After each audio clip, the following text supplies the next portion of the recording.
I don't want to be one of those guys, but as Doug DeMuro would put it, this is my luxury Nissan Skyline sedan. And in layman's terms, it is a C35 Nissan Laurel. It's powered by the RB25 DET engine. It has the front end of a Nissan Silvia, so S13, S14, S15, and the whole rear end of an R34 Nissan Skyline GTT. So it's not as cool as the GTR, but it's what we got. It's rear-wheel drive. This one happens to be manual, and it's a hell of a lot of fun. So let's take a walk around the car and take a look and see why it's so special, at least to me. So there's a lot of different iterations of the Nissan Laurel. This one happens to be the Nissan Laurel Club S Type X. And with those monikers, you get the RB25 DET engine, which is the 2.5 liter legendary engine that's turbocharged, has all the fun choo-choo sounds that you'd need. And let's pop the hood and take a look.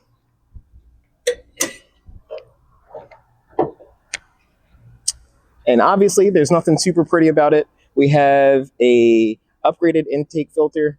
We have an oil catch can. And as you can see here, a nice front mount intercooler. So nothing super crazy. We're going to be getting this tarted up and all nice and all pretty and make this the best RB25, at least I've ever seen.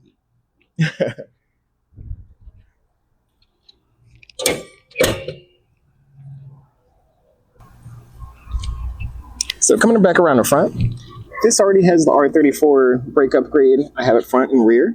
I did custom paint these myself. Nothing super crazy, just a rattle can spray paint kind of job, but it looks pretty good for right now. I got to clean that up.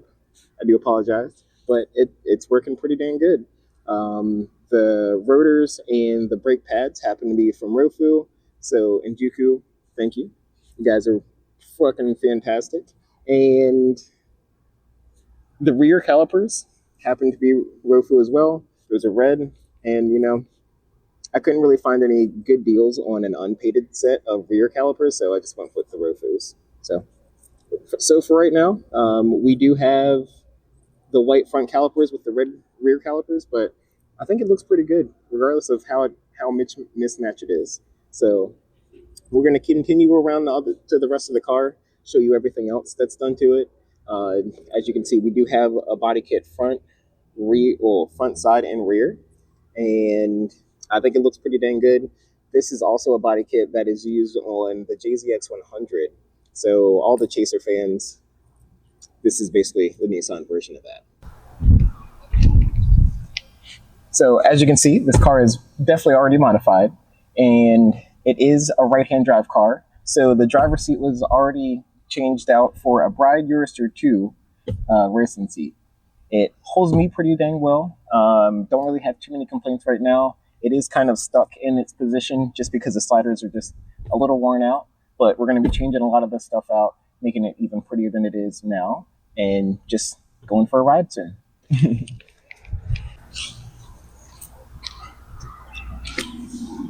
So coming around to the back, we already have the pre-equipped leather back seats, and they are pretty comfy if I do say so myself. Let's hop in and see how much room I have. I usually don't have any complaints. My kids love it, so I don't think I'll have a problem either.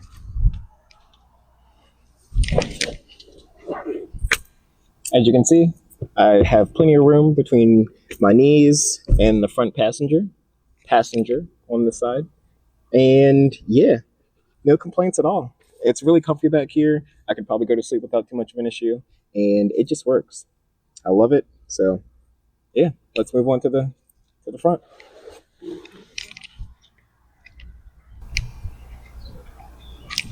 So coming around to the front, I went with the passenger side seat that is cloth. And the main reason was because I have a huge window here, and it's a little bit of a race car. So I didn't really want anybody to have to peel their legs off of a hot leather seat, at least for right now. As you can see, I already have a VIP little tray right up here, little coffee holder, cup holder, phone holder kind of thing. I think it's fantastic, but let's hop inside and see how the leg space is.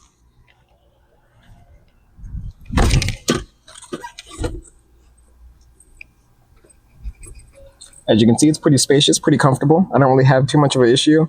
I am pretty close here, but I can always slide my seat back a little bit and get that little bit of extra space that I need. But that is the only gripe I really have with having this VIP stand.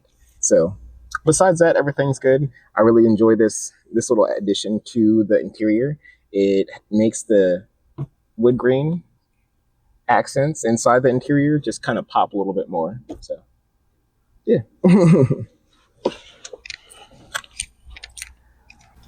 So we're going to take a quick little walkthrough of the interior.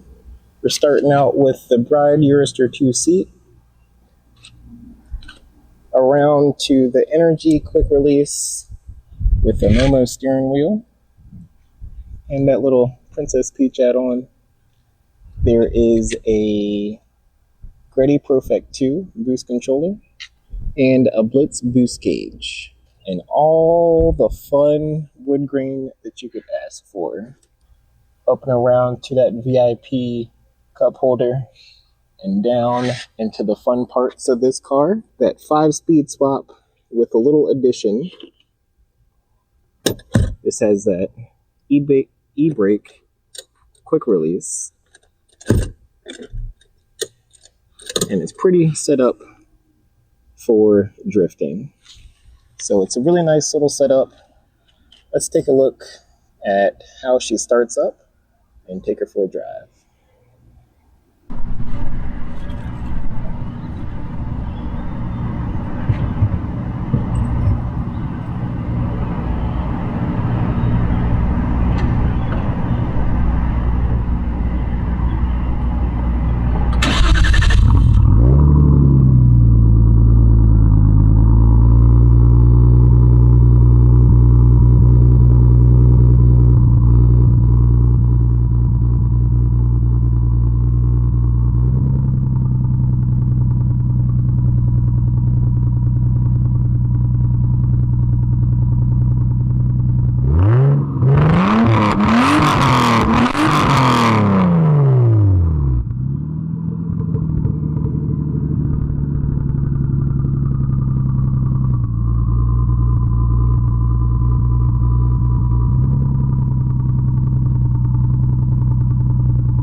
Now this is the fun part.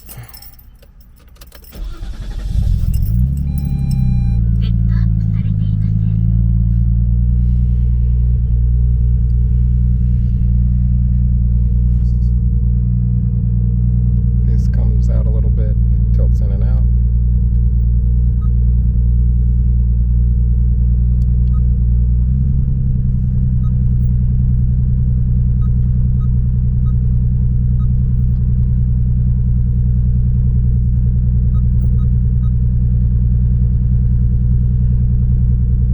Very old school, very old school.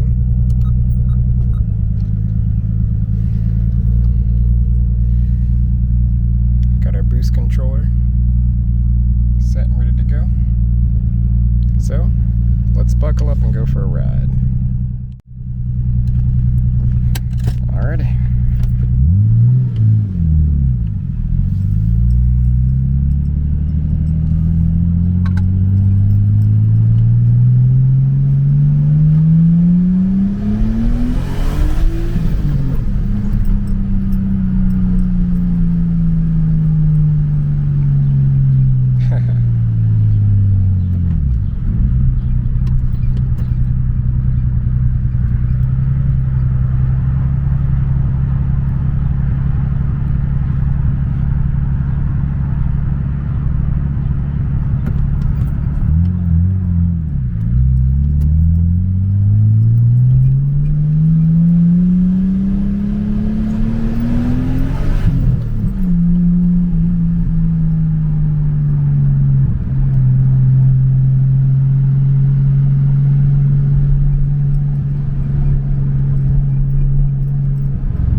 never leave them dead on the floor. Now they am a double what they want.